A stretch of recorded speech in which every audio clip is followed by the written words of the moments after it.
Warning: the following contains explicit language and subject matter that may not be suitable for younger listeners, church folk, and people who enjoy kale smoothies. No problem.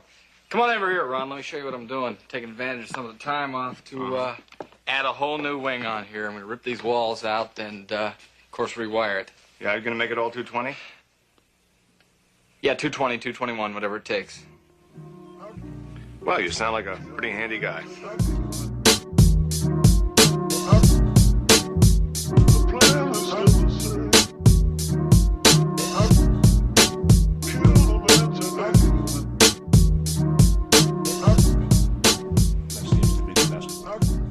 Method as far as I've found. Anyway, see, you know what's going to happen? I'm going to keep looking at Jimmy Smits and Yoda over here. You want to turn it off? No, it's fine. But you're going to see me. You're going to tell me a serious story, and I'm going to be like this. Off in the distance. Yeah. Come back. Do like a little Ricky Gervais look. All right. Well, we're in. So, welcome back to A Pod Amongst Men. All right. Hey, guys. What's going on? I'm here with two friends of mine. One of them you already know, returning guest, AJ. Hello. Boo. Hey, AJ, do me a favor. Could you talk into the mic? How's that? Hey, that's way better. Hello. And we have first-time guest, Vicling. Victor. Yep, that's Vic me. B. Vic B. Vicling's nice. Vicling, I always... That held. Like That held. It did hold. Yeah. Wish it didn't, but it did. So, what we're going to talk about today is work in construction, specifically work in union. Now, a little disclaimer. Vic here used to be an apprentice to AJ and myself. Yep, good old son. days. The good old... The son. Hi, Dad. Yo soy tu papá. Basically. We're all electricians. I don't know if you guys know that, and anybody listening, but we're all union men, Local 164. Yes, sir. Work in Hudson, Bergen, Essex County, New Jersey. Yeah. So, well, let's start off. How long you been in the union, AJ? 13 years. 13 years. 13 years. 2006 I got in. I believe it's been that long. What already. month was it? Was it late in the year? It was April. I think it was April. I think it was 420 was my swearing day. Hey. Yeah. April sense. 20th, I think it was. Wait, no. You got sworn in. That had to be 2007. No, it was 2006. Are you sure? Yeah. 2006. I was in already a year when we met at Charlie's job. So you must. So wait, how is that? All right. Because I got in. You know what it is? I got in January of 2006. I started January 9th. But I worked for almost a whole year as summer help. Mm-hmm. So I didn't get sworn in until December. Right. So, but yeah, that's right. You Right. were I got sworn in right away, but they made me wait. It was a little different. It was all stupid. But Oh, so when 13 years. did you start working? I started working right away, but I didn't start school until like a year and a half later. Ah. Like, I didn't start till a year later. Yeah. What about you, Vic? When did you get in? 2009, in May. It was days after I received my diploma. I got called from the hall, and they said you wanted to start like that Wednesday. And I believe that I was the first job I was on. You were on Really? Building G. Yeah. AJ Maglia. That's right before I topped out. Yeah. I've been in for, I guess, 6 years. Yeah, I just topped out in September. And yeah, so about 6 years. It's been a hell of a ride. Where'd you go to school before? I went to St. Peter's Prep High School, and then I went to St. Peter's College for business management because I was forced to go to college. Really? Yeah. So how did that work out? How do you feel I about all have that? lots of student loans. Yeah. and I'm driving a 19-year-old Cadillac because I can't afford car payments. So it's great. At least you got a good job to pay off those bills, you know? I know. It's God true. bless. Yes, God bless. But So yeah, I got in around the same time as AJ. Mm-hmm. Before I got in, I worked at fucking Barnes & Noble. Yeah. Like I worked, I got you guys. You know what I mean? I sold CDs when they still had a music I department. worked at UPS. I thought you were homeless. No, you were fucking. What are you? What Exotic made you dancer think that, before the you got beer? in? I worked at UPS. I was You swept a step outside? I was a fucking supervisor, shift supervisor, in the early mornings. See, like this guy's got foreman in his blood. Yeah, man. You know? I was a shift supervisor, and then I waited I applied for a local 2 years prior when I was 18. They called me when I was 20, and I was already pretty happy at UPS. You know, I mean, it doesn't take a lot to make me happy. It's true. But, it's true. and then they were like, you have to start tomorrow, like tomorrow. They always do that. And for the first week, They always do that. for the first week, I kept my early, like 3 a.m. shift at UPS for like a week, and I was like, I can't do both of these, and I quit. I just never went back. Well, isn't it crazy how they do that though? Like they make you like you apply, and then you might not hear anything for months or up even over a year, and then all of a sudden, we accepted your application. You're going to start tomorrow. That's when I was in college, I think I applied to the hall junior year. And I waited an entire year, and my dad was like, "You're gonna get a call, no problem. Like, put your application in." And I sat for a year, and they were like, "You need to come tomorrow for the test." I was like, "What? All right." I like had to email my professors. I had to like call out of everything. Showed up, took the test, then waited like 7 months, and I graduated like end of school. That the Tuesday, I think we walked to get our diploma. Monday they called and they were like, "Start work Wednesday." Oh, oh, there goes my summer, and then I worked. You were like third generation or second? Technically second union because my grandfather was in the union for like a hot.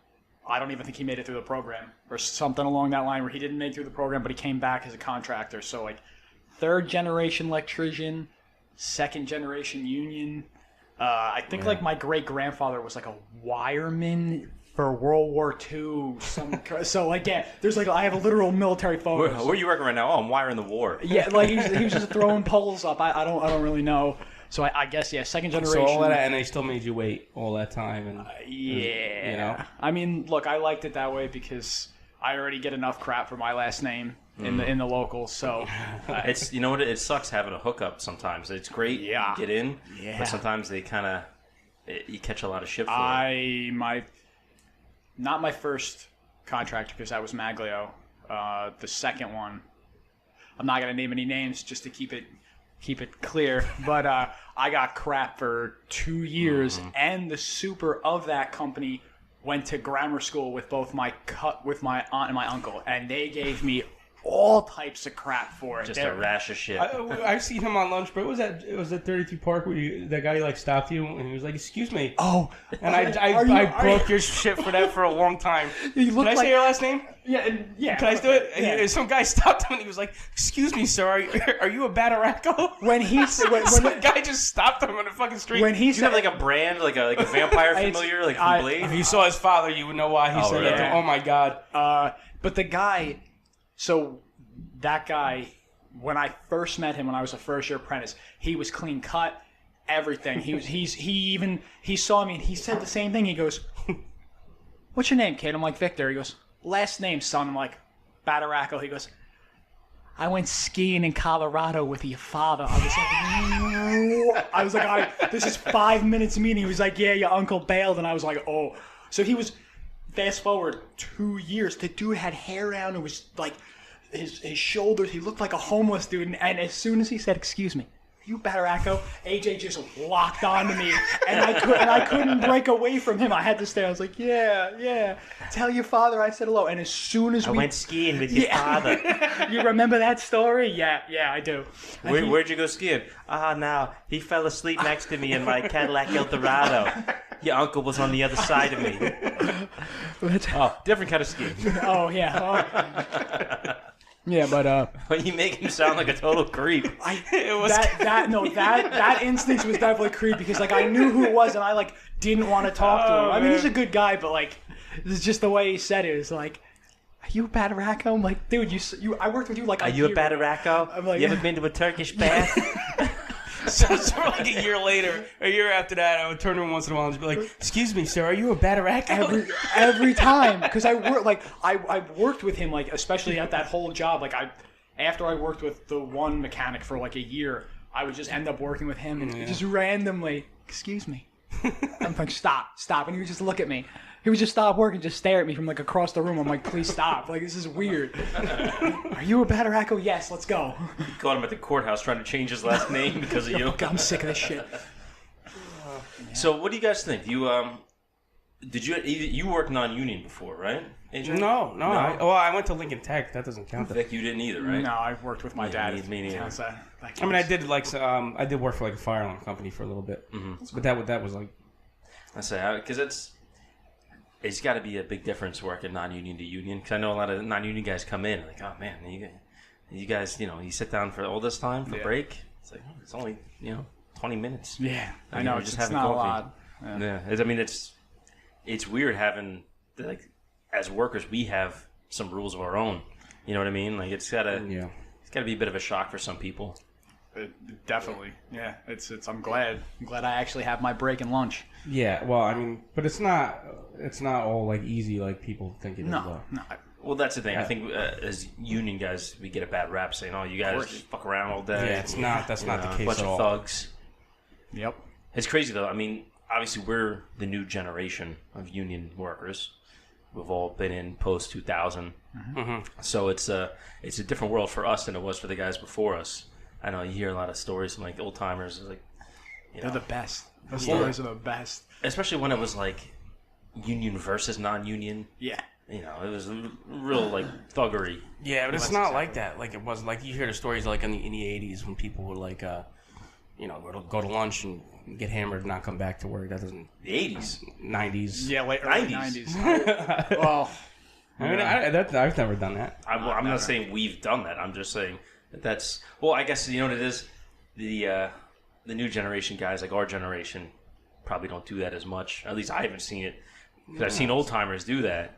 But it's like those guys are used to the golden years. Of course, Yeah, those days are kind of past. You have to perform. Yep. That's exactly the key. They don't want to results. do that. They expect they want results. Well, yeah, it's not that they don't want to perform. It's like because the whole thing was back then. Like the job still got done. Like it's still like maybe the job took a little longer back then, but like not by much. Because at the end of the day, like you went out to lunch, you got hammered, but like the morale of the job seems to be a lot better back then than it is now. Yeah, well, I mean, it's definitely the power shift too, because back then the unions were a lot stronger, a lot more people were members of unions. The men ran the show. Yeah. Now it's more the contractors run the show. Yeah, I think kind of like after the 80s, after Reagan came in, fired all the air traffic controllers, kind of put a lot of people on notice.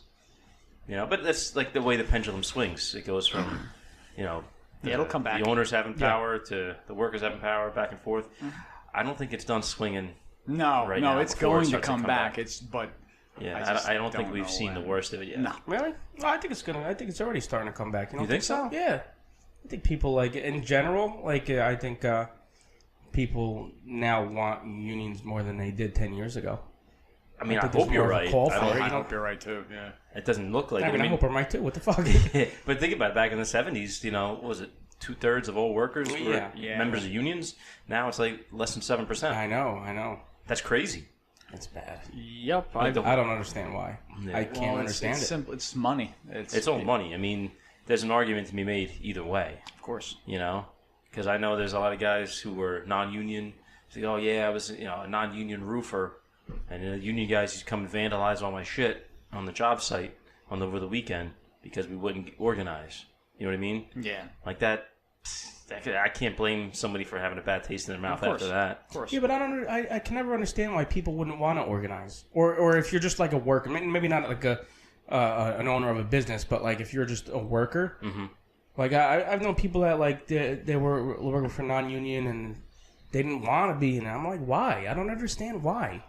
Don't you want to make more money? What the fuck? Well, there's a lot of a lot of rumors and kind of people think they're going to join a union and then not work for a year. Yeah. Yeah, what I mean? I've knock on wood, I've never had a problem since I've been in. I mean, during the recession it was bad. Yeah. But I was a kid back then. I didn't really care. I had just met my wife. And things were great. What was that hand motion you did? Yeah, things were strong. I didn't care about work. All the body parts were working. Oh yeah. Sorry. I didn't care if I worked or not, and so that if it happens again, it will hurt. Yeah. I definitely have a lot more responsibilities now. Or a little older. How old were you when you got in? 20. 20? 21.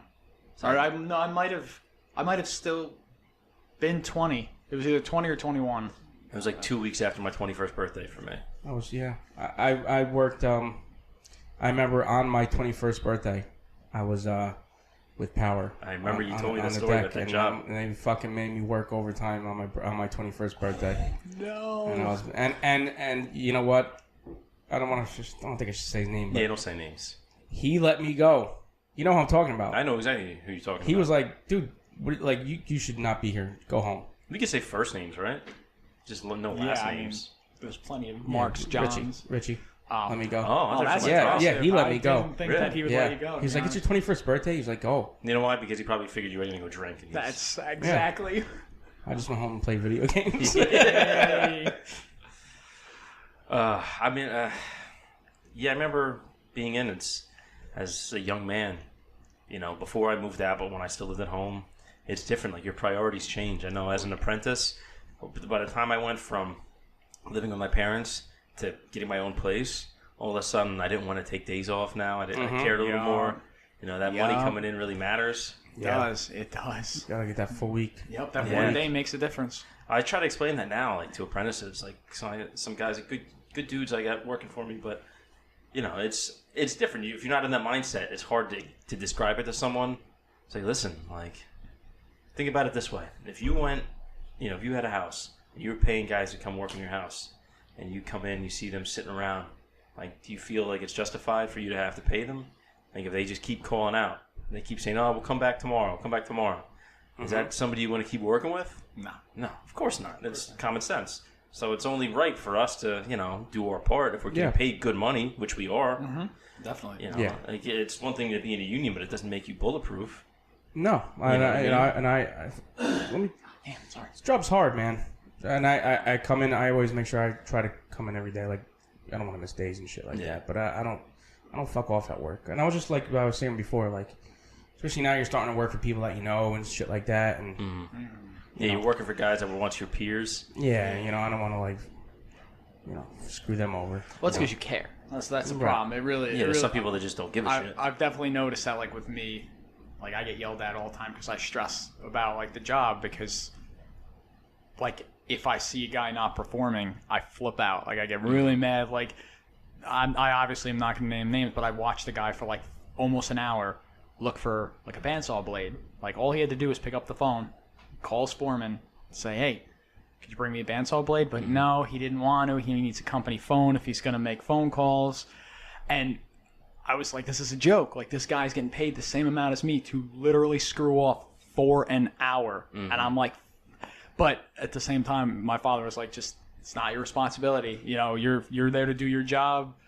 But if you care, well, that's part of the reason why I like being in the union. The whole, like, they drilled, in my head, they drilled pride and, like, you know, you get paid a lot of money. You should perform because you get paid this amount of money. Yeah, like, you should be better than a guy off the exactly. street. If you don't care, go non-union then, because you're not going to get paid a lot, and you might have less responsibilities and X, Y, and Z. I feel like you work. I mean, to do the same job, you work a lot harder in a non-union because everything is, you know, on the clock. Yep. Which is kind of. It sounds kind of fucked up to say, but it's like you have to rush to get over. You know what I mean? Like, I will not, if God forbid something that was to ever happen and I had to go work non-union, I will not do this. I don't. Think I would not. I swear to you, I will go get a job at GameStop because that will be much better for me. I mean, I will not do this job for half the pay. I would never. I'll be honest. I don't know if there's many other places I would want to do this job. Think about it. Like, I talked about moving down to Miami, you know, with my wife because she's from there. Yeah. But it's like down there. I mean, number one, the pay is a third of what we make here. A third, and it's hot as shit all the time. All the time. We actually have two guys from the Florida Union.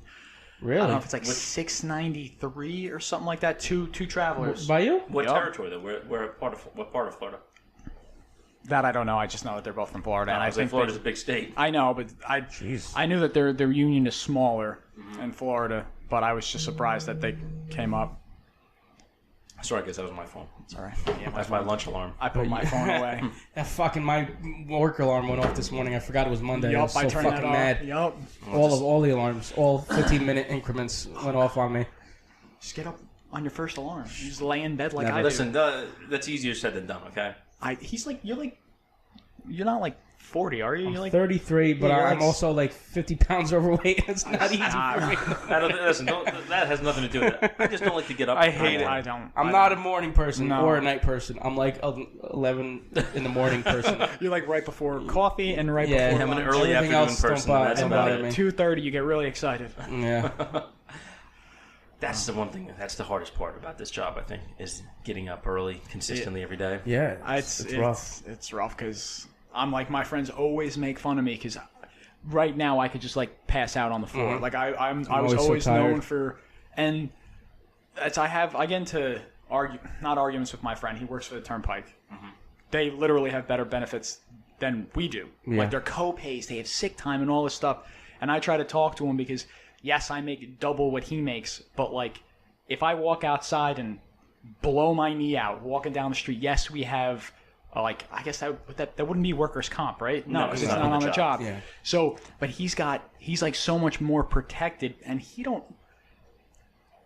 When they work like animals, but they don't always work. They have downtime. He tells me he gets to read books and smoke cigars. I'm like, and you're getting paid those for jobs this? have a lot of I was a lot of like, waiting. I was like, my father would literally throw a screwdriver at me if I. He yelled at me for sitting on a ladder wiring fixtures because you're not supposed to be sitting on a ladder. Stand. I'm like, why? Like, No, so, he wouldn't like power then. no, I know. Well, I know, but that's the thing. Like, we work really like it's a physically and mentally demanding job, and I try to tell him that. I'm like, look, like I know we get paid more money, but like I'm tired for a reason, not just because I'm lazy. Which there's a little bit of truth to it. Now, listen, you're not the only one. I'm guilty too. I'm not perfect. We're talking about how hard people should work, and I'm guilty of fucking around sometimes. well, we're human. Like yeah, we're not all perfect. human beings. Yeah. I wanted to throw that in before it sounds like we're, Yeah, sorry. You gotta cut your corners sometimes, man. Well- I come home every day and I'm just tired. It's I could crazy. fall asleep on my couch. Yeah, it's like even if it's not a day, you could have days where you're pulling 500s and you're physically exhausted, or you could have days where you're just switching and plugging, putting in outlets and switches, and you're still tired coming home. It's because there's a lot to think about. Like not like switching and plugging. Yeah. I think the monotony is what makes you tired. The in that case. monotony, the monotony gets me so bad. Like with doing stuff like that. Oh I just yeah, you wanna work in a beat my high head rise, against them. 50 stories of the same things over and over and over. But that's why you guys, like, no joke, like made working on the high rises because it was just so boring. Like I worked with the one mechanic for over a year, setting panels, and then doing fire alarm. I was just like, this is like I went and bought a radio because I just had to because I didn't want headphones in, and I just had to play music to keep myself entertained. I know you're the worst with headphones. You're absolutely the Don't worst. fucking talk to me. I know. That was what made me start listening to podcasts because You got me in. Oh for yeah, me. you even said that to me. Yeah. doing layout every day, Yeah. working by myself on floors where there's nobody around. It's like you go crazy after a while. Yeah. So I started listening to podcasts. Next thing you know, I'm laughing out loud. So, this guy's he's got cabin fever. He's fucked now. That guy all right? Yeah. No, it stinks. There was a meme floating around. There was an advertisement. It was sort of people eating food, laughing, and there was a kid sitting next to it with a little bowl of ramen, and he was laughing too, and it said, "What this is what podcasting makes you feel like." I might probably botch that, but you get the idea. Yep. No, I get it. But yeah, man, I think, especially on jobs like we said, high rises where it's a lot of monotony, repetition. It's a lot. That's all it is. I think the job is only as good as the people you work with. I Yeah. agree. I think that's in total everything. Yeah, I think that's like I said, that's why I kind of want to come back. Yeah, to well, work with that's my problem now too. I'm such a small crew, and it's it kind of drags because it's small and it's not like the same camaraderie that you might be used to on certain places. Some jobs, it's it feels almost like a party sometimes. Yep. Which is amazing that so much work is getting done because it's people laughing, breaking balls and stuff. Yeah, 70 Columbus. Oh, 70 Columbus was. Watch, I wasn't there. I know. I wasn't there. I was at Harborside. Yeah. I don't think I was at 70 either. 70 was. We were at 90 together. 70 Yeah. was the one right next to it. Yeah. Okay. But it was just we happened to have a good group of guys, and I don't know, they kind of let us do our thing. They just trusted in us that we were gonna get the floors done, which we did. Yep. We came through, but we had fun in the process, which is, I don't know, a lot of people Rare. might not look too kindly on that, but Well, I thought it was great. As long as you get the job done. That's the point. Everything got done. and we had a fucking great time doing it. That's cool. A lot of laughs, a lot of inside jokes. I just recently got my partner back. Since it snowed, so like December, January, been on the roof at my job by myself. I don't see my foreman, which he's kind of sick now, so I kind of feel bad. But do you wish you got a chance to say goodbye or something? No, because I didn't like him at all, and but I kind of feel bad saying that I don't like him now that he's sick. I feel like I don't know if that's karma. That's really bad. That's like bad energy, bro. Yeah, I know it's bad. I'm a terrible person. I'm actually really disappointed. I mean, that you all right, said guys. Thanks for showing up for the podcast. I'm gonna leave now. But no, I've been on the roof for by myself, little direction. Would see my foreman maybe once a week. Maybe I could have jumped off the roof. No, that's what I like. I do too. I like to be just left. I like it, but at the same time, everything that I did, I'd be like, or I'd call him up and be like, I'm about to do this. Should I do it this way? He's like, yeah. Yeah, He'd come up that Friday. Oh, you have to redo everything. Yeah. That's why I called you, because I asked you to come. No, it's fine. So I'll just go fuck myself. That's I still do that. You got me to do that. I remember it just the first time I started working with him. I don't know. I walked in the room. And he's like the foreman at the time. He's like, I told him, I forgot what you said. He was just like, I've been saying it. I've been saying it. He's like, you said something about your wife or something like that. You just snapped at him, and because he told you to redo something, and you're like, all right, I'm just gonna go over here and go fuck myself. And I was in the room. I was like, oh, that's great. That's amazing. And I still do that to this day. I'm just I'm just gonna go in the corner and go fuck myself. They're like, what? I'm like, it's fine. You don't understand it. I'm just gonna go fuck myself. Isn't it great, the characters you meet on the job? Yeah. Oh, some of these guys, it's amazing how there's not more shows about this. Yeah, about working in construction, which I guess, I don't know, it's not too interesting on his face, but some of it, it's like a fucking circus sometimes. It literally is a circus act. Absolutely. And that's so many, just characters. I've seen guys that were not straight, and they're the funniest people in the world. They worked faster than half the guys there. Define not straight, just in case anybody listening. Homosexual. No. Tuned up on the sauce. Yeah. Yeah. But it's so that was my in the parlance of our times. But that's the thing. I heard all these stories because my father was in the union, still is in that time, where you could casually just run rails and just work, and it would get done. And the one guy those old times we were talking about. Yes. Yeah, those golden years. It's a miracle anything got done. And no one got hurt, or not as many people got hurt as I would expect them to get hurt. I mean, I'm sure people got hurt around the same amount as it is now, but this guy, I walked into this room and he's got 5 home runs. It's 200 feet, and he's literally staggering, jamming out to some music. I turn around, I come back 30 minutes later. They're all done. It's all done, perfect. I'm I was I could not run like that. And my foreman's the foreman's just what do I do? He's working faster than the guy in the corner. He's good job, man. And then he would disappear for 20 minutes, and we all know why he was disappearing for 20 minutes. But how do you say that? And I was wow, I get to see this. I've never seen this before. Well, that's the trick of being a foreman too, is knowing how to get the most out of your men. Yes, that is the hardest because thing. Some people you need to be a dick to get them to work. Other people, if you just leave them alone, they get shit done. Like your boy over here, Tony Montana. No, it's true. You did get referencing AJ. Wait, what do you think, AJ? You're awful quiet over there. No, you every time you just letting Vic take enough rope to hang himself here. Yeah, I could do it right now. Was I a little hard on you? No, not at all. I thought I was. I tried to be. Focus on the mic, goddammit. But you were funny though. You were not a dick to me in the sense where I wanted to punch you in the face. I just wanted to walk away from you because you were just making me laugh. And I just remember the one apartment that we were power checking, and I was freaking out because half of this didn't work, and you were I'm gonna go make a phone call. I want to see how long you could take you to fix this. And I'm screaming in the apartment. He's see you later. Yeah. And he came back 10 minutes later. He's did you find out? No. I was and he's it's probably because you suck. Hold on. And fix the problem in 5 minutes. I'm Thanks, man. Yeah. And he's like, yeah, no, I'll just go fuck Daddy myself. came through. It's weird that you might reference that, but I never called you daddy once. That's like, passing down the shit that we all. Yeah, took but it's when we were good apprentices. shit though. Like there's people that are there's a complete line. assholes. Yeah, no, and you guys like in particular were like good with like the line of like not making me feel like I came bags as of close to that line as I fucking I don't- possibly could. I don't think so, man.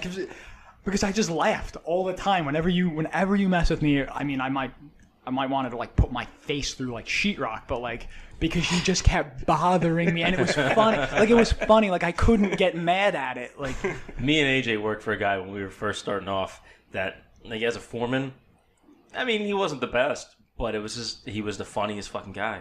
And not even funny intentionally either. No. was it Charlie? It was Charlie. Yeah. Charlie. And he was at Columbus. Yeah, he was there. I worked with him and this guy Ryan. Oh, the three of us were partners when I first got in, first job. He didn't know my name and he didn't know my partner's name, and we worked together for like 6 months, and he couldn't remember like our names, and we were doing bus duck, and it was horrible. Like we were busting our asses like every day, and he's like, tell your friend. I'm like, who's obviously that guy? I can't do his accent, and I'm not even gonna try. You're my brother. Yeah. Tell Who's that your guy. friend? I was like, what are you talking Yo, about?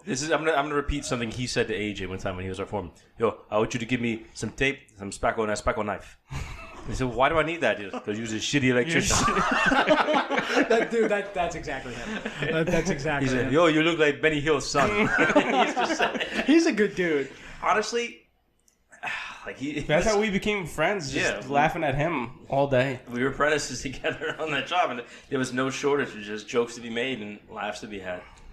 One time he was driving into work, he fell asleep driving on Route 3 and like crashed his van. He had a minivan, he crashed it onto the concrete divider. Oh my! But it was right at the beginning of the divider, so as like it was like a little incline. Yeah. He crashed on top and had the van balanced between. balance on top.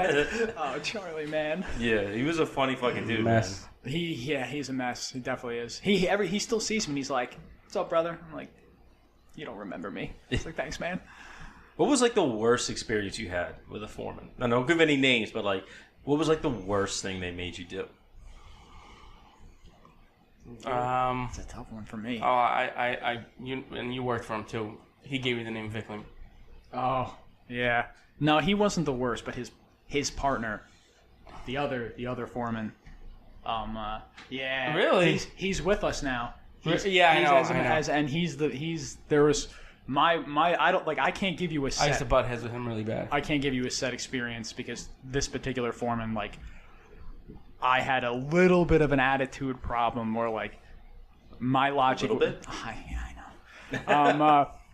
My logic still is, like, I come to work, I say, yes, sir, no, sir, yes, ma'am. I try to be polite to everyone, and as soon as you, step over that line, like, screw it, I'm just going to go off. And this particular foreman he even said it now. He's like, I tried to break you. He's like, and you wouldn't break. I was like, no, motherfucker, because you're an asshole. Like, I know, like, that was my I don't want logic. to give you the satisfaction. Exactly. And we would, like, I remember we were in one experience is we were underneath a raised tile at the data center. Okay. Where we were just crimping wires, and he didn't think I knew how to use the machine, like, to crimp it. And I was like, you're the other guy would. He showed me how to do it. I don't want to give names. He showed me how to do it and said, all right, kid, I'll see you in an hour, and just disappeared. And I was like a second-year apprentice. I was like, oh, okay. He couldn't come in, so they obviously had to have a foreman come in, and we were screaming at each other underneath the floor because, like, it wasn't even a mistake. And, dude, I face-to-face yelling at each other, and that was and, like, he walked away, and I was just like, I'm just going to continue working. But, like, that instance happened like 3 times with that guy at the contractor that I was with. So I had to, like, I can't give you one. It's like 2 years. What about you, Age? When I was, I don't know, maybe a second-year apprentice, we were in Hoboken doing all those jobs, and I had to do, going into the building, there was a set of sweeps that go out of the building and up the pole. And PVC? PVC, yeah. He's like, I want you to do them. He made me do them. Yep. Same guy? There's 2 guys. The one he butt heads with more right? Yeah, the one that gave you the name. Yes. There's he actually coined the name Vicling.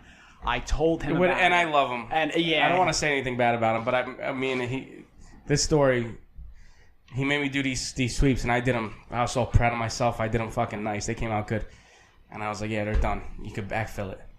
I didn't know. I was like a second-year apprentice. I didn't know you had to put magnetic tape. All right, so we're coming back in right now. I just had to get the name of these two guys. Who I know both of them. Yeah. We're gonna refer to them as 1 and 2 right now. Yeah. So Thing 1 and thing 2. yeah, he made Anyway. me. I did these sweeps. Number 1 made you do it? Number 1, yeah. I did them nice. I was all proud of myself. I said, go ahead and backfill it. I didn't know as a second-year apprentice that you had to put magnetic tape so that when, they could pick it up so that they knew where the feeds were. So they backfilled it. They failed inspection. Now he comes and grabs me. I didn't know what the hell I did wrong.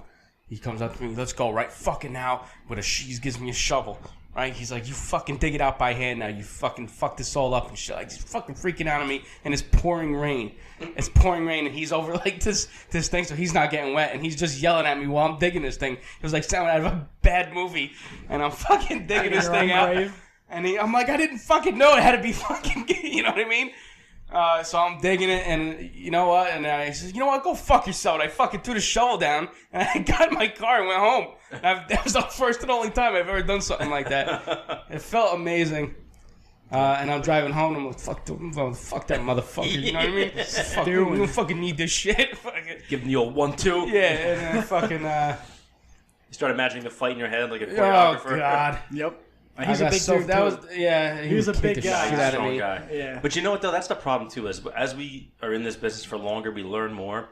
When you're working with apprentices, sometimes you forget that not everything is common sense. Yeah, I didn't fucking know Yeah, that. but who would think that if you've never done it before? Who would think Oh, that my God. has to So be he done? fucking... So it's tough. We have to be mindful now as journeymen that not everybody knows everything we know. And a couple days after that, the same guy that made me go home on my 21st birthday, he was like, listen, go ahead, go home. I'll pay for the rest of the day. He goes, that wasn't your fault. Don't worry about it. He always took care of me. That's impressive. He likes you, man. Yeah, That's he did. impressive. I don't know. You got a likable face. I don't know. It's I don't true. know. He's got a likable People face. seem to like me. Not a good Which is attitude, but a strange. likable face. Well, it's weird because AJ's one of those guys where you never meet anybody who's like, yeah, fuck AJ, fuck him. No, never. It's never gonna happen. I'd say I something. don't know. to them. People like me, and I hate everything. I mean, I So say it, but ironic. not it's in a true. loving way. It's true. You don't like people. You I don't like don't. and they love you. Yeah. That's You're a joy to be around. Yeah, real fucking you joy. are a joy to There's be people that don't like me. There's don't plenty of I people don't that know don't who. like me. But you know what? I'm okay if you don't like me after meeting me. My I've never problem met is, anybody that didn't like you.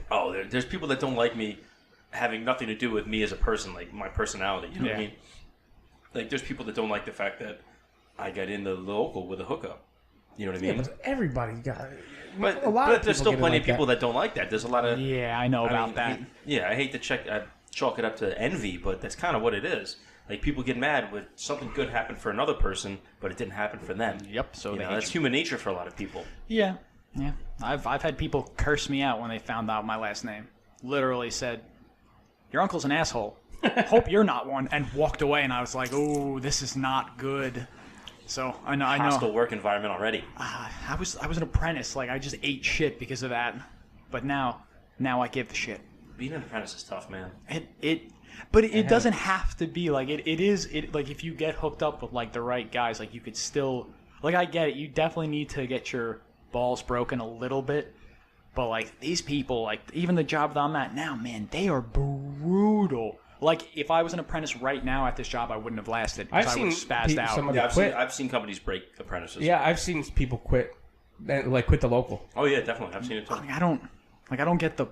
I had it pretty bad though. I did have it pretty bad with them, with those two guys. No, I did too. There's some companies you work for, they forget that the whole point of the apprenticeship is to teach guys. And they don't want to teach because it takes too much time. Yeah, it takes time. The jobs are bid more closely now Yeah. because you know. But you could don't still have the learn. iron I grip always on try. everything. I always try to when I have someone. Like, I tried to teach you as much as I could. No, I did. Even though we weren't doing anything crazy, but No, but you still, like, because I remember, like, everything that we did, there was like a trick that you could show me. Yeah. And I learned, like, I did. you knew learn. nothing. No. I asked my father for years to teach me, and he said, "Nope, you're gonna learn on your own." Yeah. Oh, okay. Well, that's the thing. Some guys, they get hooked up with the company and they wind up moving material and doing fire stop for 5 years. And next thing you know, they top out as a journeyman, and they're expected to have this miraculous wealth of knowledge. Yes, It's sir. like, bro, I haven't done anything my whole apprenticeship. What do you want from me? And what are you going to do? You're going to be mad at that guy? Like, It seems you were like supposed it, to but- teach him. Yep. Right. You know? That's the whole way this process is built to work. What's the like the dumbest thing you've seen an apprentice do? The dumbest thing? Yeah. Oh, man, that's a tough Or one. like who's like the worst? Because I got a couple stories. I had a guy. You know they have the porta-johns, like the convertibles, Yeah. the ones with no top that they just put on to bring up to the different Yeah, floors. I hate those. I had a guy mentions like it's fucking like this is the stupidest sink I've ever seen.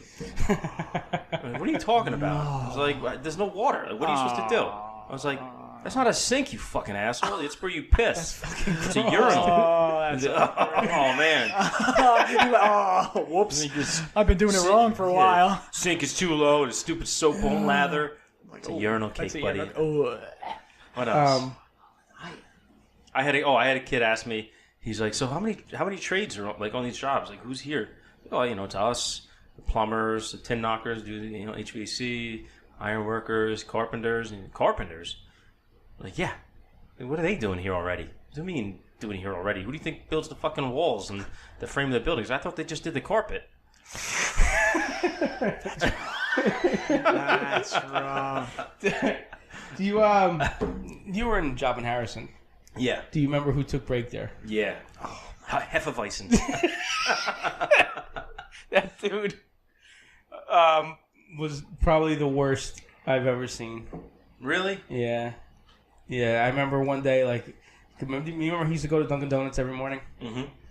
Do you remember the one day when he it was like 9:30 and we're like waiting for him to get back with the coffee, and like he fucking ends up calling the foreman there, and he fucking locked he left his car running and locked his keys inside. Oh my god, that's. And then fucking another day he would come back, he gave me my coffee one day, and it's like half empty. It's like I've all seen that it's like plenty all of times. gone, and there's like electrical tape around the cup, like wrapped a million times. Oh my god! And I'm like, what the fuck? What'd you do to my coffee? He's like, I fell.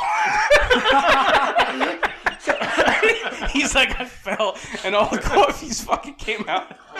He's like, don't take the tape off because there's a giant hole in the cup. Hey, give him credit. And I'm like, what the fuck is this?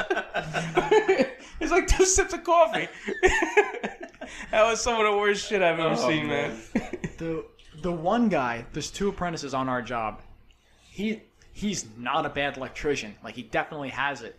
But he doesn't like to do coffee. And the one day, he'd always forget something. Just like this one mechanic's the nicest guy I've ever met. He's just like, hey man, can I get napkins? He must have asked him for napkins for a straight week. And at one point the guy was like, oh no, I guess I'll just fucking use my hands. And everyone was like, whoa, like he's the nicest guy. I ordered break on like a Monday. I asked for a plain bagel with butter. I didn't get it. It's like, oh, what happened? He goes, oh, they ran out of butter. I'm like, a bagel store ran out of butter? I was like, he left. I was like, all right, screw this. I called him up. I put the phone conversation on speakerphone. I was like, hi, I know this is going to be random. Did you run out of butter? And she's like, excuse me? It's like, I was like, yeah, the guy came to get break and said you guys ran out of butter. She's like, we have tubs of butter in the fridge. Like, I'm staring at it. I was like, all right, I just wanted to make sure. That was pretty. I just wanted to make sure that this murder is justified. Yeah, because the lady definitely thought I was. I never fucked up fucking coffee, bro. No, everybody, listen. You can't. If you fuck up coffee, that's the first thing. Not the first thing in everybody's day, but that sets the tone for the rest of the day. It does. The most productive time of day is supposed to be between break and lunch. Mm-hmm. And if you fuck up the break, it's like, come on, you just. Everybody always got their shit, and it was always fucking good. I had a problem. And I had the best prices. You had the best prices? What does that mean? Would you have a guy like on the street? Yeah. No, instead of fucking, having watches inside his trench coat, he had like you always Taylor charge ham, tax. cheeses? Listen, if a coffee's $1, guess what? It's fucking $2 now. Fucking, I'm going to get it. Yeah, no, I've done that. You know what I mean? Yeah, my policy There's always was a tax on top. you never get coins back. You only get paper change back. Yep. Yeah. Yep, which is fair. I've seen people charge like $3. Yeah, for a no, cup of coffee. That's out of control. The one guy tried to hand me change for a small I've seen coffee, that. and luckily there was an apprentice there, and he was like a 5th-year apprentice. He literally was like, "You better go back in your pocket and get that man like $2." Like he's like, "This isn't 1985. Like a small coffee in Hoboken is going to cost you $2, or like $1.65." He's like, "I got 65 cents here." He goes, "You're fucking crazy." He's like, "Give him the $2." I was like, "Dude, you're." Like, listen, it's one thing if it happens once in a while, you didn't have a chance to go to the ATM, or something like that. But there's guys that's just fucking cheapskates. I've been handed like day. a fistful of nickels before. I would for fill a right cup back of coffee. I'll get you the coffee. I used to straight up tell people like, "No, that's not enough. You need more." Like, what? Like, bro, I didn't make the prices. That's what it is. Like, you better dig a little deeper in there.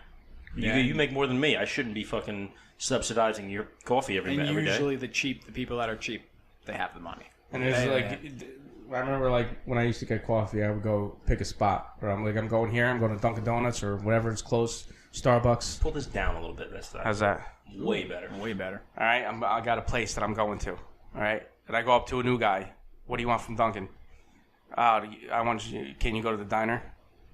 What do you want, buddy? What do you want from Dunkin' Donuts? I don't think you heard it. I really want Did something you hear from me the diner. properly? I don't know if you understand what I'm trying to say to you right now. What do you want from Dunkin' Donuts? And that's how that usually. Well, then they act like they don't know. Oh, I don't know what they have there. They're like, all right, you know what? Really? Would you live under a rock? Yeah. Or they say like, oh, can you run to the grocery store, pick up some cigarettes for me? Mm-hmm. It's like, oh, what do you? Is it coffee, light and sweet? You said. Is that what you want? Boston cream? Sorry, they don't sell cigarettes at Dunkin' Donuts. Yeah, I don't think they have Marlboro in the rack. Yeah, no, it's some if it's close. When I was like a 2nd-year apprentice, I was in Hoboken, and there was a bagel shop. It was like fucking 6 blocks away from the building. Mm-hmm. Like we were at Maxwell House. Yeah, you know what it is. So I used to have to walk all the way up to 14th Street, and there was a little bagel shop there. But right on the other side of the street was a little like a bodega. Yeah, that so makes I was sense. like, okay, no problem. Yeah, that's easy. It's on the way.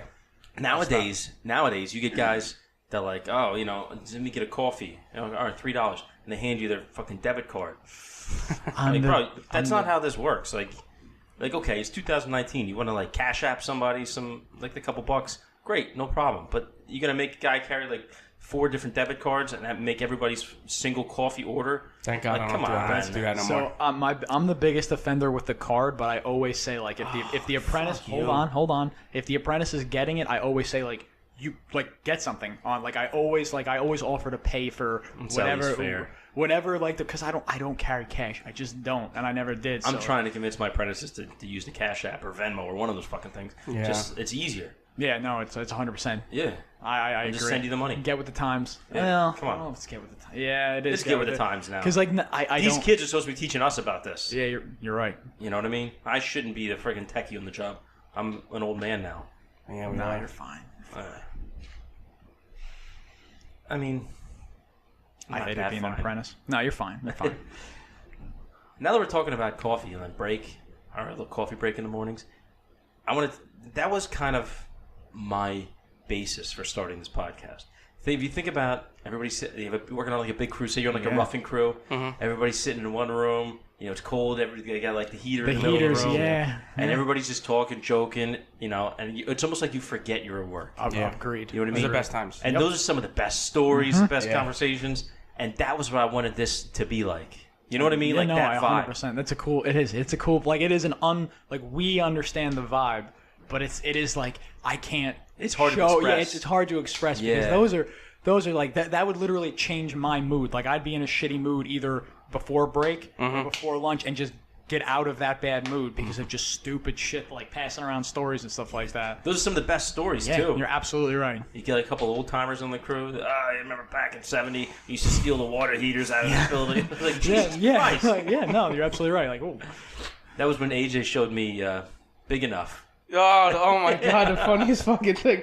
That was a good day. We passed that video around to like everybody on the job, and I've never laughed so hard in my life. Never seen it.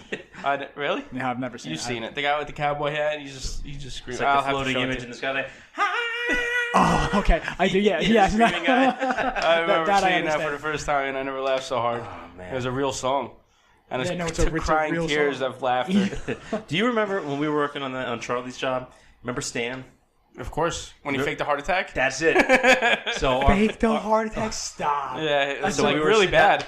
we were sitting down having coffee and like the same way we're discussing now. And the shop steward came up and I forget what he was talking about. I don't remember. But I don't remember. he was giving Stan a hard time about something. So Stan decided he was going to fuck with him. So he was like, Billy, you can't do that to me. And he started like kind of holding his chest and like faking like he was short of breath. I was ready to call like 911. Yeah, and he didn't tell anybody he was doing it. Stop, dude. That's terrible. So all of a sudden we're like, oh, whoa, you all right, bro? He's like, ah. And he tried to like stand up, and he literally just kind of like stumbled a little bit, and then just fell all the way back, like hands in the air, fell through, knocked down like 3 or 4 studs. Yeah, like took a header. And fell on his back, really. Jesus Christ! So now some of us are laughing. Because I think Rob knew about it. Oh, okay. And, like, one of the person knew about it. Shit. And then Billy's like, what the fuck are you laughing for? Somebody call 911. Oh, my God. So then he gets up. Yo, that's bad. Oh, man. I haven't seen that dude before. It was hilarious. I don't even know where he is nowadays. I've seen him around a little bit. Yeah.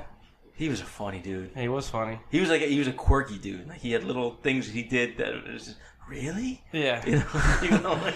Just another cast of characters. That's the thing. Those guys make the day fun. Absolutely. No, 100%. Really like Charlie's job. Do you remember Lenore? Yeah, I do. He moved to Virginia or something. North Carolina. I do remember. But he was a Dominican dude, and he had a super thick accent. Yeah. So to hear him and Charlie had a super thick like Caribbean accent. Yep. Trying to communicate. To hear them trying not even communicate, but to argue with each other. Oh, bro. Like, just you to be a couldn't make fly it on up. the wall. Yep, absolutely. Because I was working with Lenore at the time. He was trying to teach me how to wire a 3-way switch. And like half of my brain power is going towards deciphering what he was saying. He was a good guy, though. I liked him a lot. That's cool. He was a good guy. He was, you know what? Once you get used to like his accent, he was a good teacher too, because he taught me a lot of stuff. You know, the little tricks I have with like cutting in a panel, that's all from him. Yeah, I learned that as a first-year apprentice. Cool. Yeah, it's nice when you work with someone and then you run into him again like years later. Yeah, you're catching up to him and see shit like grown that. Up. Yeah, just like kind of like Vicling here. Haven't seen him in a few years. I flew the coop and I came back. You know, he don't call no more. He's like, I don't like he's him. like my child. Prodigal son. You know, he leaves the house. You don't Definitely fucking not call prodigal. no more. That's because you always make fun of me. Just to see how daddy's doing. That's weird. You refer to yourself as Did any of the Journeymen ever prank you when you first got in, when you were super green? Yeah, I got hit with the wire stretcher pretty bad one I day. got hit with that my second day. Just for the listeners, why don't you explain that? Well, it doesn't exist. It fucking doesn't exist. And someone told me to go. You got to go find a wire stretcher. It was like fucking 2:00 on a Friday, and I didn't know what to do. I was really fucking green and just got in and I got sent on a goose hunt for like an hour, like going, go ask him, go up to the roof and ask fucking Frankie, fucking. And everybody, as soon as they heard it, they knew. They knew. And I fucking got, oh man, they got me good with that one. I walked all around the job. And eventually I went to number one, thing one. Hey, everyone's got me looking around for this fucking thing. Do you know where it is? He's like, are you fucking kidding me, man? What are you fucking stupid? It doesn't exist. Oh, yeah. That's all right. They got me with that, and they got me with the tube bender. The fluorescent bulb. The fluorescent bulb bender. Yeah. It's a special machine. How do you think they make them in a circle? Like we do that here. Oh my God. Yeah. Jesus Christ. Really? Yeah. And then they got me with the quarter 16 nuts. Quarter 16s, yeah. I've gotten that. Yeah, because everybody quarter 20 is a size, Yep. and like a nuts and bolts. Yep. So they told me to look for the quarter 16s, which don't exist. I think the only thing I got hit from, and it's because I wasn't really paying attention, my foreman, or he wasn't even the foreman, he said, get a square hole saw, but I was like talking to someone, so I just heard hole saw, and I was like, oh, like 1 1/8 hole saw, and I was like, as I was walking away, I was like, did he say square hole saw? I was like, they don't exist. I was like, oh, whatever, I'm just going to come back with an 1 1/8 hole saw and hope for the best. And like, he just like came running down the hallway, he was like, did you hear me? I was like, did you say square hole saw? He's like, what the fuck is wrong with you? He's like, they don't exist. I was like, I thought you said hole saw. That's the thing too. You're brand new. You're green. Yeah. It's like that doesn't sound right, but I don't know enough about the business to argue. My brother, he's my stepbrother, who sat me down. He was like, "You're gonna get hit with this." Oh, he gave it away. But see, I think I was with Power, and I don't think it was you, but someone walked into an apartment, and they tried to get me with the wire stretcher, and I was just like, I was like a third or fourth year apprentice. I was like, dude, I know this doesn't exist. He goes, the guy tried to sell it so hard. I don't know who it was. But That might have been me. I don't know if it was you or like someone came in and you tried to chime in, and I was just like, I don't like this. I was like, stop, and like he just kept. Might have been you, because I was like, no, I'm not stupid. He's like, no. Yes, you are. Yes, you are. We need the wire stretcher. He's like, stop, go get it. And I was like, okay. There's a lot of different ones. I've heard of guys said their foreman made him go look for a bucket of steam. Oh, the bucket of steam is the greatest. The sky hooks. The sky hooks are believable though, because it's crazy. Do you remember material. the guy on Columbus, the ponytail? I don't want to say his name either. The guy that The apprentice. Yeah. He had the story about the fire seal. Did you ever hear that? When someone he had to go fire seal like a whole shit ton of holes on one of the jobs when he first got in, and he just grabbed the bucket, but he grabbed the bucket of lube instead. You told me that story. Yeah, you told me about the story. Wire loop. He pulled the wire soap. Yeah. Oh, and no. he fucking, there was core holes all around the fucking floor, and he filled them all with wire loop. Oh no. And they went downstairs, and the guy's like, "There's fucking loop falling from the sky." Oh my god, that's great. That's good though. And they weren't even mad at him. It was just so you funny. can't get mad at that. We were on one job where they had a mud box in the ceiling for like a dining room light, and it was covered up. So the foreman had the apprentice. He said, "Listen, just go. It should be around like within a few feet of this area. Like just chip in the ceiling until you find it." So lo and behold, apparently that mud box had been missed, so it wasn't there. So this poor kid has a chipping gun standing on the ladder, chipping away at the ceiling for like 3 hours. Bro, he was into the rebar. There was almost nothing left of the ceiling. Like it was like structurally unsound now. He chipped so much. For him. He kept looking going for a it. box that wasn't there. Ooh. The foreman came back. The kid was covered in dust and stuff. Like, I can't find this thing. Like, Jesus Christ, we're gonna call a building inspector now. That was a good story. The one. Well, he's on my job now, and I do feel bad for him because like getting. Like, I guess, older or more experienced in the business, I never understood when people said, like, whether you have it or not. I'm like, what do I not have? Like, he's like, you have it or not. I'm confused now. He's, like, if you were, like, I guess to be, like, what it takes to, like, at least to be a half-ass good electrician. Like, you have it. You either have, like, the drive, you have the knowledge, like, you have what it takes. And they always used to say, like, some people said I had it, some people called me an idiot, like AJ. Yes. But I remember this. He's a first-year apprentice. You take the TSGBs, the spreader bars, when you're mounting a box. I showed him. I bended the tabs, and like you said, this is what you do.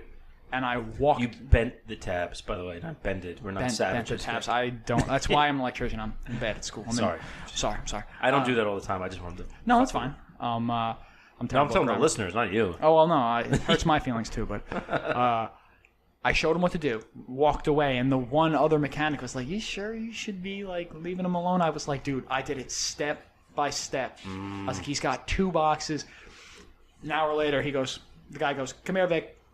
Go look at what your apprentice did." And he didn't bend the tabs; he just slapped them on the wall, like so the box is sticking out like 4 inches. I'm like, God! I was like, "Oh," and the apprentice was gone, nowhere to be found. I'm like, "Where did he go?" He's like, I guess he walked back to the other building." I'm like, it's like a 15-minute walk. Why? He's like, So he did everything wrong and walked away. And I was like, And he's like, well, now you have to fix it. So, like, I spent, like, I was, like, all proud of myself. I set this guy up. I did my own stuff. I come back, everything's wrong. I'm like, been there before.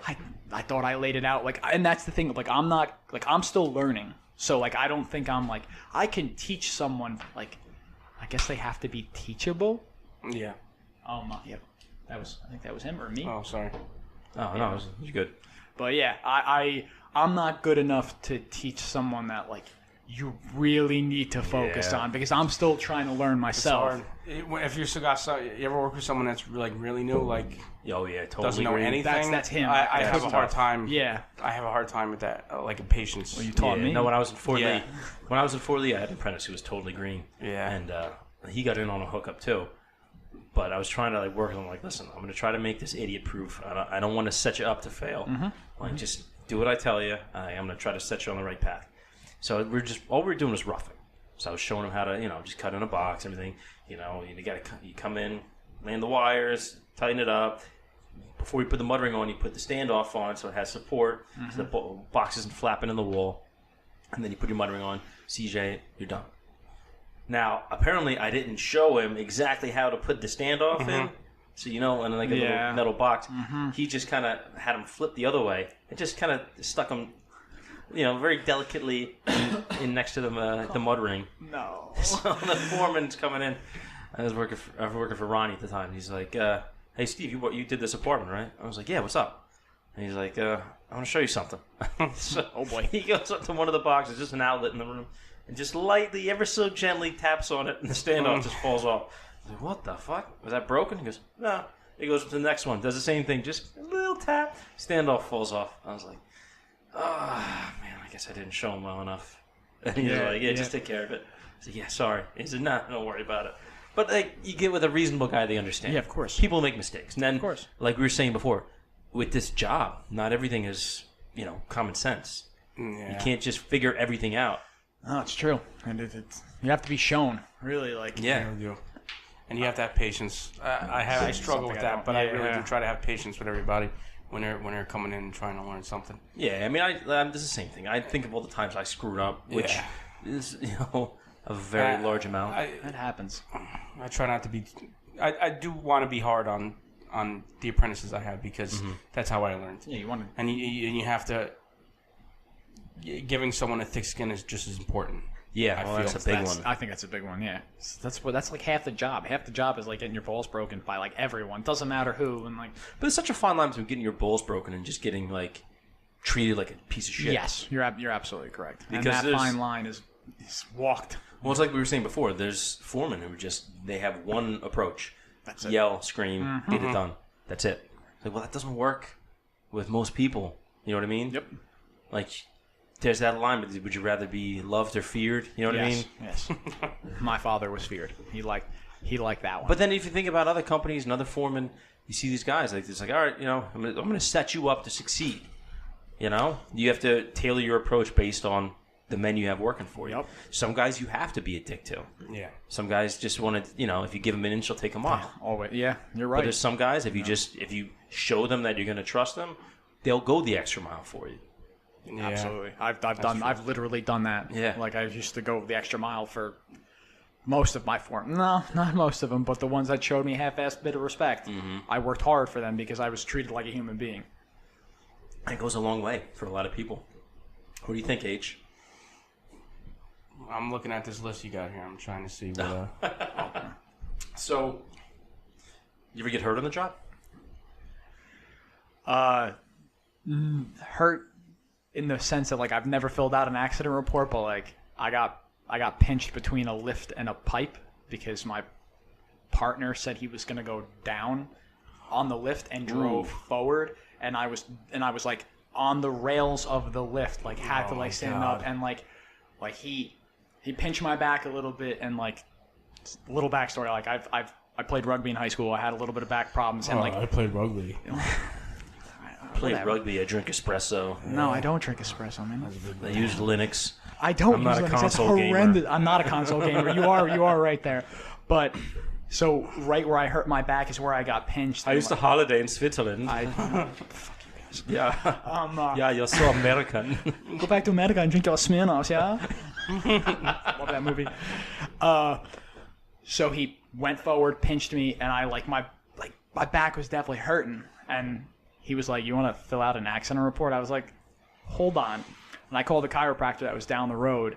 I went to the chiropractor. I didn't fill out an accident report. I literally just took like that Friday off. And like, I was good. Like I wasn't like doubled over in pain, but like I needed to like be off my back. And besides like accidentally smashing my thumb every once in a while. Yeah, that we was all do really that. that was really Yeah. it. I never actually Put screws through my hand and stuff. I've never done Really? that. I've never Well, done like that. not through, all the way through. Yeah, but I've never stabbed. Definitely into the thumb meat. Oh, You know what I God. mean? No, I've I never was done. mounting like a bathroom heater, and I was trying to brace a stud because the carpenters don't always No, screw they the never fucking do. studs in. They never And it was a little shaky, so I was trying to brace it and hold the box and like hold the stud at the same time. And I wasn't even thinking. I didn't realize where my hand was. I put this screw right in, the zippy right into the meat. My God, no. I've never, in 13 years, have never been hurt. Well, I mean, like I said, I've hurt myself a little bit, but I've never filed an accident report. And I'm not safe. I'm not safe. And I don't know how I've never, I'm waiting for the day where I get hurt on it at work. I was doing a vertical pipe run with Elio one time. I was still an apprentice. I was like a 4th year, and we're passing the 10-foot lengths of the 4-inch PVC up through the hole between floors, and it just happened to catch like the concrete around the hole, and I got a little pebble in my eye. Oh yeah, At first I was like, That's fuck. happened to me. So try to flush it out, it won't come out. God damn it! Like I can't work. This thing is, there's something in there. And they're like, listen, dude, just fill out the accident report and go to the ER, have them look at it. So now I got to go through the whole process. I go there, I'm sitting at Christ Hospital in Jersey City, and then they finally call me in, and they're like, oh, let's take a look. And look at it. No, we don't see anything. Probably fell out. You should be fine. You might have just scratched your cornea, in which case, really not a lot we could do. Just, try to take it easy. I'm like, okay. So I go home, wake up in the middle of the night, like crazy pain in my eye. Like, this is not good. So I'm running to the bathroom, looking, my eyes all red. I'm like opening my eye, and I could feel there's something still in there. As I'm like, fucking with it, looking in the mirror. Finally, it came out. It was literally a pebble, like a pebble in my eye. That's never happened that bad to me. No. Oh man, I mean, I never wear glasses either. And I should. still see like spots now with that eye that Thank never God. really go away. Yeah, I've gotten metal in my eye because of thing one.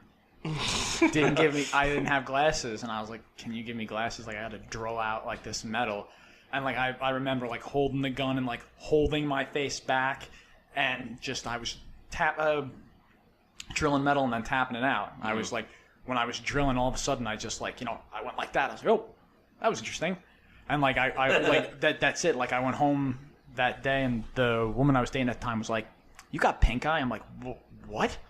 She's like, "You should probably look in the mirror." And I was like, "Oh, like that looks horrible." I'm like, I'm gonna go to the hospital because it looked like shit.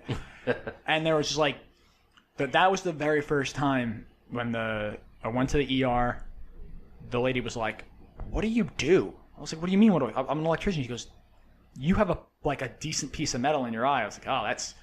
She's like, "Look, I'll be honest, I can't get it out." I was like, so I sat here for 4 hours. So what do you want to do now? Yeah, she's like, "Am I losing my eye?" She's like, "No, look, like I called like your eye doctor. You're gonna go there first thing in the morning," and yet again didn't fill out an accident report. So I was like, "Oh, it's just metal. Like they'll just pull it out of my eye." Sat in the eye doctor's, and the nurse came in, like closed the door, came in. I was like, "Oh, this is interesting," and she holds like my neck. Down?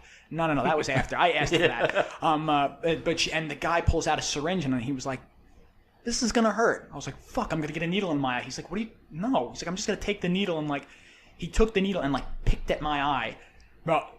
And the lady literally held my head back. He was like, "I need you to not move." Horrible experience. Like I mean, it was like definitely like something out of like a horror movie. That was like the abduction scene in Fire in the Sky. Did you ever see that? No, I'm afraid to watch that. Oh my No, God. I'm not watching that. No. But yeah, that was like once again, like I've never filled out an accident report. So I was like, I'll just. Things do happen. They happen. I mean, it's impossible. I mean, you've never gotten hurt. Well, especially as electricians. I mean, how many times have you gotten wrapped off a A live lot. wire? That's the rite of passage. Yeah, you're not Yes, a it real is. electrician until you get hit. Yep. A couple times. That's because I'm clumsy and I like to work on things hot, and I just like I feel like I have fat fingers even though I don't have. I'm fat such a fingers. pussy when it comes to. I hate working on stuff. I was hot. forced to when I was a kid. That's kind of. I know you do hate it. I hate it, know. But it's I absolutely smart. hate That's it. smart. Like to not Yeah. work on anything hot. Like You know what it is? Because I get too stressed out. What's Because I know that even if I do get wrapped, like I'm not gonna die. But at the same time, I don't like the stress of knowing it could happen at any Sweat. time. I Yeah, sweat when I do.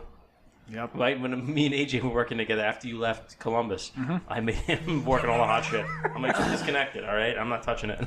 And then I didn't blow up. No, Marco. I blew up Marco's fucking cutters. Did you? Yeah. Oh no! Because I told him it was off. And he blew. I bought him a new one because I felt really bad.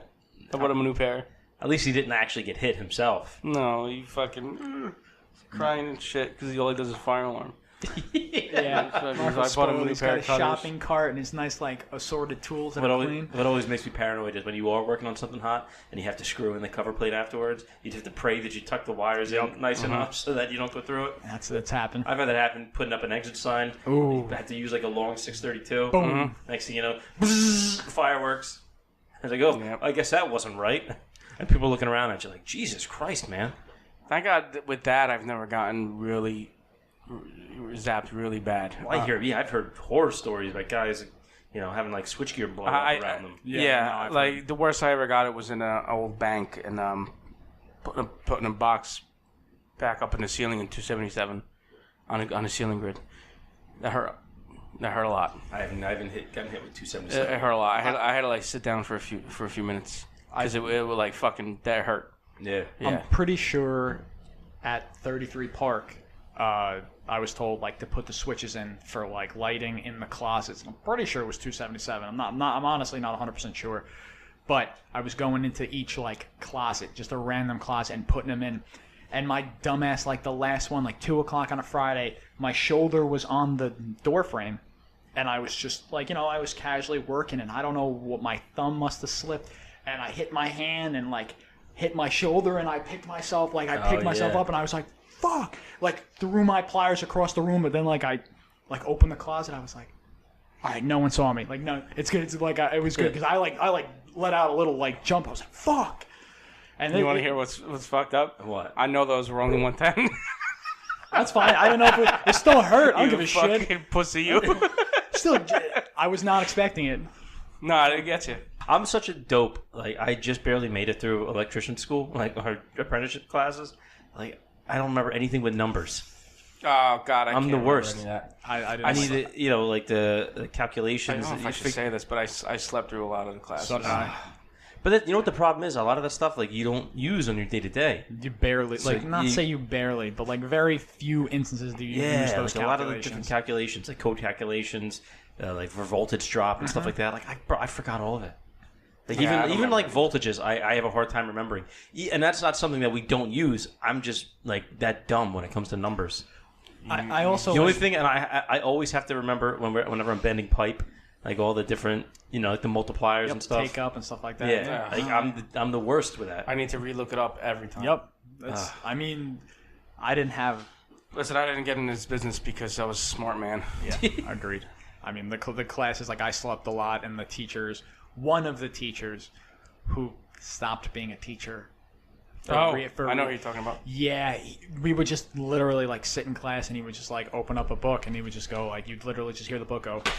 And he would give us the answers, and for the next hour, we were just talking about BS, like nothing to do with the class. And we're like, even like us as like first years, we're like, so when are we gonna learn? Like, what are you gonna teach? He tried to bend pipe in penny loafers, and the bender, like, because he tried to apply foot pressure, and the foot went flying, and so did the bender. And we're like, oh, God. We're like, what are you doing here, man? Like, I'll be honest, there was like. Two semesters, I barely made it through because we had 3 teachers, and some people work better with different teachers. Of course. Yeah, so I had one of the teachers just it wasn't sinking in for me. I remember exactly what unit it was too. We were doing transformers like the delta and Y. That was tough. No, I 100%. I'm such an ass. I'm such a dumbass when it comes to numbers. I just completely bombed the test. Math was my least. So you know subject, what? DJ actually. He pulled me aside. He said, listen, man, I looked at your grades. Like, that test killed you. Like, that's the difference between passing and failing. And he actually hooked me up. He said, listen, I'm going to give you another chance. I'm going to let you do that over. Like, and I'm going to give you, like, my study guide. So, learn it. And he actually gave me an opportunity to go back and not relearn, but actually learn this shit that I was supposed to know. Yeah. And he let me retake the test. That's cool. That saved my ass. So, shout out to him. Yeah. Shout out to DJ. I mean, he's a good dude. He is a good dude. And you know what? I bonded with him because we were both like nerdy stuff. He used to hit me with the Doctor Who stuff every class, and everyone was like, "What the fuck is Doctor Who?" I was like, Bro, when I told him I saw the movie Dune, like his eyes lit up like a kid on Christmas. Yeah, no, I swear that's part of the reason why I probably passed that class too. Because did you watch this episode? I'm like, yeah, I did. And it's just like he would come over and like, did you do this? Did you see this? I'm like, yeah, could you go away, please? Like, I get it. Like, but What about you? I had night school. I didn't have him, which is why I slept most classes. I can't twice a week. Yeah, no, I've done. It sucked. I've done night classes. Yeah, everybody had to do it at some point. You know what I mean? Sucked. Mm-hmm. Yeah. Did you do I know you didn't complete the foremanship class. I didn't. I fucking stopped going. That motherfucker called me for like 2 months. Really? Stalked me. That class was. You just stopped going? Yeah, I just stopped going. I volunteered. Like they have to take it nowadays. They have to. I had to take it. I didn't have. Oh, you had to take it too. Yeah. So yeah. See, I had a choice, and I took it. I mean, but then I also like when I topped out, I signed up for a bunch of classes. The go ahead. Halfway through the class, it was on like a Wednesday night. So then they called me and they were like, "Well, the OSHA 30 is starting, and it's on Wednesdays." So that was the end of that. Yeah, of course. I was just like, I'm not going back to this guy. And that dude called me for like 2 months straight. He's like, "Listen, we'll get you this. We'll get you this It pedal." sounds like him. No, Yeah. he actually is like. And I was like, "It's fine, man." My family, he's known my family for like years. Like I'm talking like way back in Hoboken when like my family started like an electrical shop. Like he worked for him. He came the first class. He came up to me. He's like, I'll try to do his his voice. Like, I remember picking up your Uncle Ernie from grammar school. I'm like, what the fuck? Who are you, mister? I was like, I don't literally. And my father just kept laughing. He's like, you're going to hate that class. You're going to hate that class. And every time I walked in, he's like, this gentleman over here, his family got me started in the union. And I was like went to put my head down. The one class, though, came in. I was like, I don't want to talk to him. I had a shitty day at work. So I sat looking right ahead. Wouldn't move. He comes over and just hovers over me. And his friggin' crotch was in my face. And he like stood there like with his arms folded looking down. And I'm like, no, I'm not going to say anything. Fully erect. I'm not going to say anything. I didn't want to look. I just okay. He was not fully there. and like the kid next to me was like, dude, I think he wants to talk to you. I was like, no. Like I just kept, and finally I was like, what's up, Kenny? He's like, you got to tell your father to come by, blah, blah, blah. He could speak. I was like, no. He's not coming here to speak for like at all. He's like, oh, your uncle came and spoke years ago. I was like, dude, I'm just here to get this done. Like, I just want to get this out of the way. He's like, it's a good class, isn't it, sir? He calls you sir? Yeah. Oh. I was like, what do you... Yeah, it's a great class, sir. Like, I'm waiting for start sucking. I'm gonna leave 4 stars on Yelp. Small talk forever. Yeah. Oh my god. Yeah, that was the worst class, and it was nights, and they were like, oh, by the way, you have to do this in July, in August, and we're like, the dead of the summer. Yeah, you really can't miss more than a class. What? Oh, all right, guys, thanks. I had to do it in the winter. It was like fall, winter, and he actually let me leave early one time. I had my last show when I was with the band, the show that I was going to quit. Nice. He let me leave early that night because I think we had it like twice a week when I did it. I want to say we had it twice a week as well, Yeah. but for like a straight month, like way like. Well, like yeah, it more didn't than go that long, but it was. Yeah, you had it. I think that was why they did it twice a week. But he was, they had that stupid like the little test he gives you in the first day of class. Where it's like, oh, how would a foreman, figure out these pipe runs? And everybody's like, oh, yeah, true tape. He goes, no, it's not true tape. What was it, the $50 item? Yeah. And the whole I trust you thing, like we're in rehab. Yeah. Yeah, that The was honor system. He still does that to me. I don't know if he does that. He still I don't comes think up you remember. Yeah, and lo and behold, the answer was fucking true tape, like we said. Yep. And nobody saw a dime of that $50. I remember when I was working with AJ when I went to that class, and he was like, it's true tape, right? I was like, yeah, we all know. He goes, just keep saying it's true tape. He's like, just keep saying it. It's going to drive him crazy. And he gotta give him credit. He never broke. He's like, it's not true tape. It's not true tape. We're like, bro, you guys yes, are never gonna get it. He's like, you're never gonna get it. You'll never see it. And sure enough, he got the true tape in a cardboard box and just like threw it Dumps down. it on the table. It's like old fucking waterlogged fucking bucket, cardboard thing and true tape. And then he's holding on to for 30 years. But he's like, it's not $50 because of inflation. I was like, really? Like, are you fucking like that? That was your reason? He's like, oh, that's the joke. I'm like, oh, okay. I was like, can we leave now? Like, is this it? What are you, the fucking chairman of the Fed? Like, come on, we knew it. Yep. Yeah, that was. Oh god, that was. So, what do you guys think is this generation after us? Like we talked about the generation before us. You know, they kind of had they got to enjoy the golden years of when unions were at their height, and we're starting now to see. Obviously, we've already seen the big decline that it's gone through. What do you think the kids after us are going to have to look forward to? Like, let's say first year apprentice starts tomorrow. What do you think his generation is going to have to deal with? Because for me, I tell these kids, like, it's getting to the point nowadays when it's, I don't know, it's not almost as bad, but it's way worse than it has been in decades, in over 50 years. And, you know, if you're in the union as workers, you're going to have to fight for your rights. Yeah, it's definitely going to be a struggle. All we're doing is seeing those rights kind of disappear right now. And there's a lot of people who are still too comfortable. Yeah. Like, there's going to have to be some action. Yeah, there's going to have to be it's a struggle. I don't know, man. I could see it could go either really good and come back, or it could go really bad, and it depends on how they take it. Mm-hmm. You know, hopefully he comes back. It also depends a lot on the politics, too. Yeah, for sure.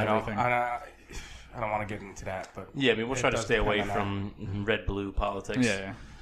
But I think the biggest thing is with like the generation that comes in after us is, I think the biggest responsibility we're gonna have is to try to at least like say like you need to like give a crap about politics. You need to like be proactive in the union and like learn this stuff and like actually show them, like lead by example, and like, you know, show up at the meetings, vote, you know, show them that like, you know, we're not just paid, like we're not just a good paying job, like this, it's a lifestyle, like we get paid well for a reason.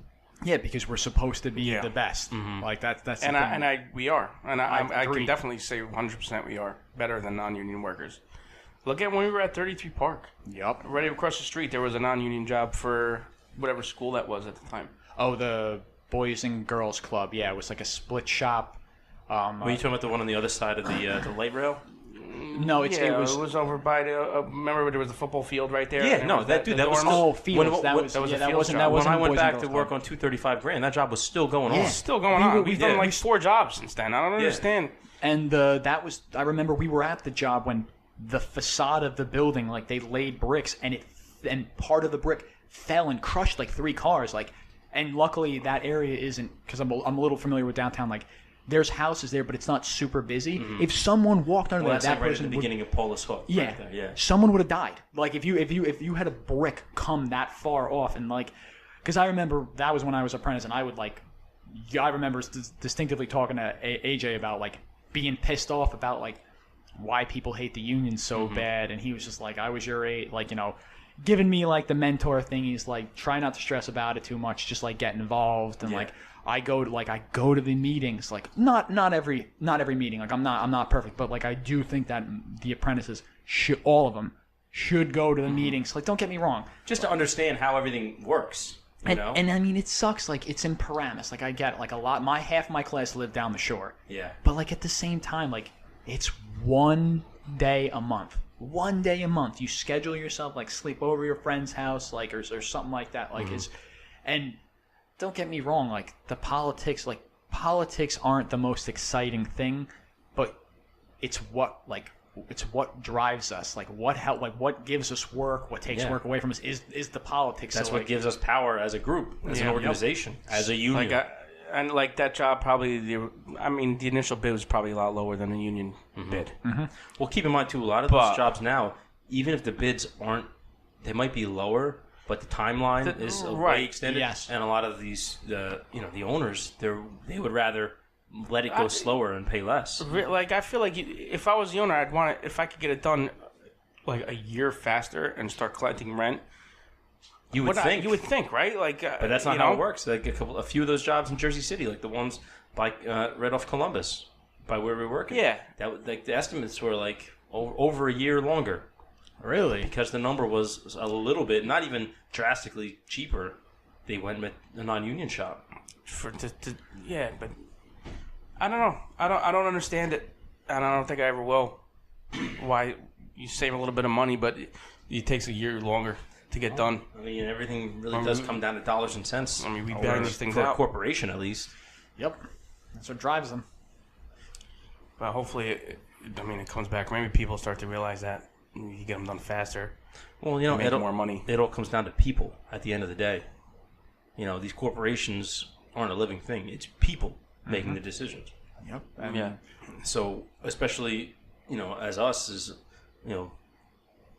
workers, members of the quote-unquote labor movement, if you will, like, it comes down to us, educating the generations after us, setting a good example, which is number one on the list. That's like, exactly. we can talk as much shit as we want. If we're not doing the right thing, and I think our generation will set a good example. I hope so. Better, and I don't want to put the old timers down, but they really didn't set the best example. Well, no, I mean, and I'll come right out and say they didn't because they didn't have to. Because things weren't as bad. Things were very easy back then. Yeah, I think you got to keep in mind they came in at the best possible time, so it's no surprise they didn't have to fight. Right. They were basically handed all these rights on a golden platter or a silver platter. Silver platter. Whatever. Yeah. You know what I mean. No, but it's during that generation though that you've seen things change and the pendulum swing back the other way, and we lost a lot of those rights that we fought so hard for. Well, not us personally, obviously, but the people that came before us, the guys that started the unions. Yeah. Like people, you got to remember the labor movement. Motherfuckers fought and died. Yeah. Were killed. Literally lost their lives for the rights that we had. Well, for the rights that we sort of have now. Well, I mean, think about it. It's Memorial Day right now. We're recording this Monday. We have this day as a holiday. Why? Because of that. Exactly. Why do we have a weekend? Because of that. Why do we work a 40-hour week instead of an 80-hour week? Yeah. God. And if we work 80 hours, we get compensated well for it. Yeah. Yes, very well. Why are our 11-year-old kids not working right alongside us? Because of all these things that people before us fought for. And it didn't happen overnight. It took years in pretty much every case. But it was that consistent push, and as human beings, as Americans, as guys that are out there working with our hands, putting our bodies on the line every day. I know that sounds dramatic, but I mean, especially for electricians, it's one of the most dangerous jobs you have. Like, this is all stuff that, we fought for. Let's not let it go so easy. I agree. I think just be aware. Educate yourself. I'm not saying you have to go sit down, in the library and read books for, 10 hours a week. I'm just saying, at least learn a little bit. My thing was what you said about the generation before us coming in at the right time. Like, they also were there with the decline of, like, the rights and the conditions, and it doesn't seem like, because I could be wrong, but it seems like all they did was yell about it, and now they tell, like, it's like they're yelling at us. Yeah, they yell at us. Because, like, but we didn't lose, and I'm not trying to push the blame entirely on them, but we got in with when half these conditions got lost, not on our watch. Exactly. And now it's our responsibility to, because once you lose clean up the mess. But once you lose conditions, when do you ever get them back? Never get them back. It's so hard to get them back. So now that's the thing. Everyone thinks that the union is the greatest, which it is. But now my mindset is not to, like, just to hold on to the conditions that we have, like, for dear life, because they're coming for them. Yeah. Like corporate, like they're corporate. I guess you want to say corporate America wants to obviously get rid of unions. Yeah. Literally, go right to work with a stroke of a pen.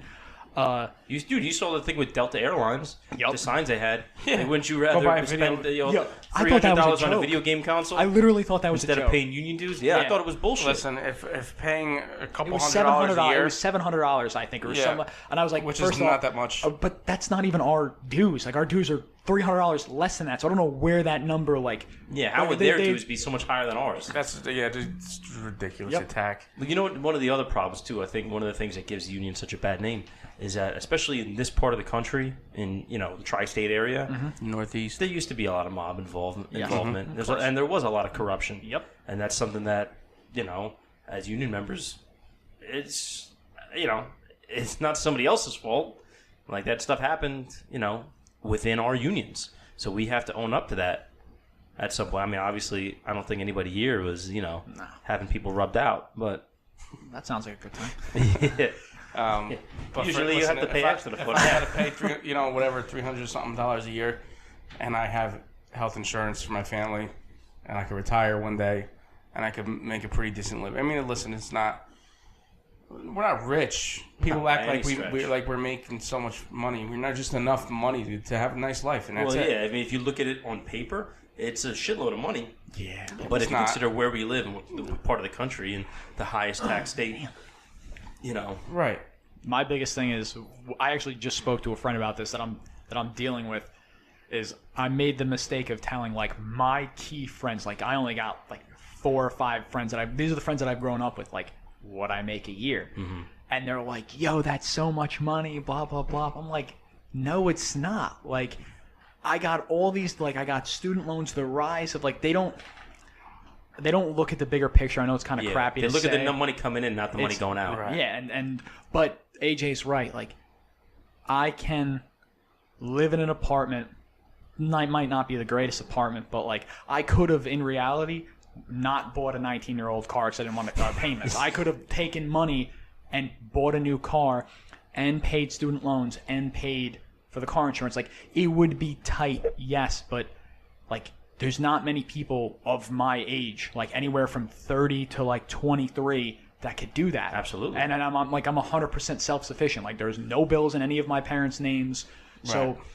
And I use that, yes, I'm not perfect. I get lazy days, but I use that as like motivation, and which is what I would like to instill to the apprentices coming up. Like, you get paid good money. Like, you should give a shit. Like, you like, look at all these things that you can do. It's comfortable. It's a comfortable life. And if you're smart with your money, later on, you could buy a house when you top out or something like that, and like have a decent change to throw down. So, I mean.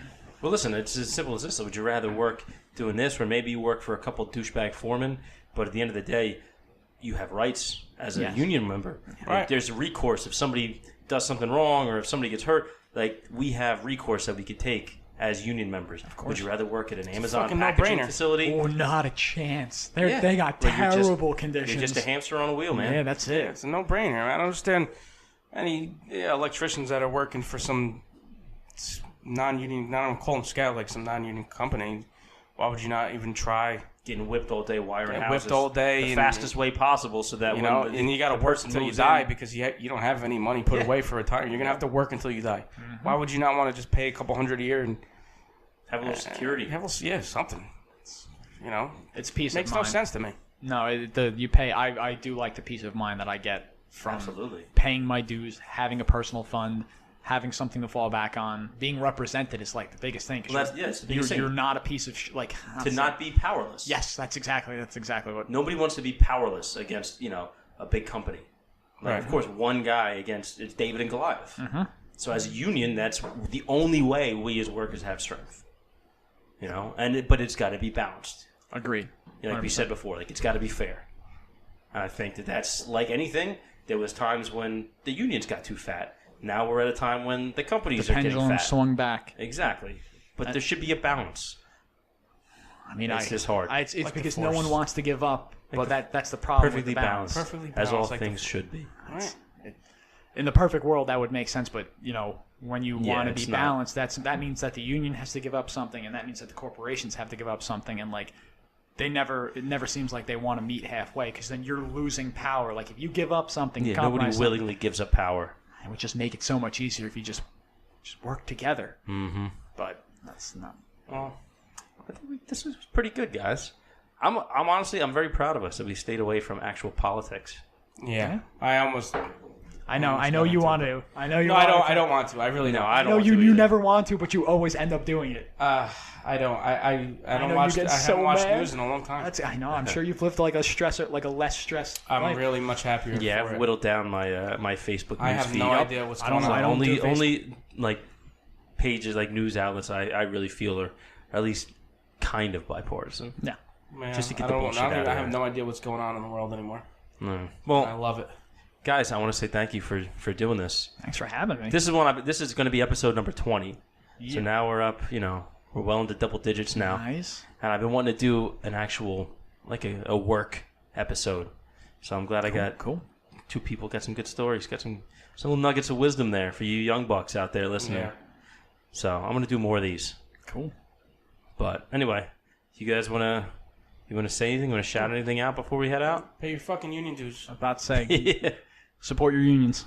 Yeah, pay the dues, join a union, So become get it part right of there. something bigger than yourself. Yeah. Yes, sir.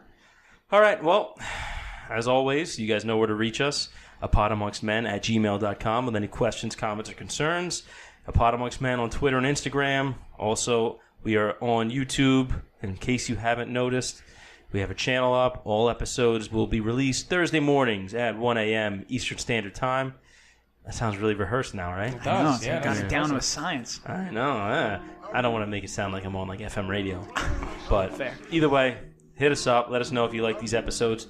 And if you want to hear more shit like it and you want us to make more of them, we can do that. So, until next time. See you next week. Peace. God bless. God bless.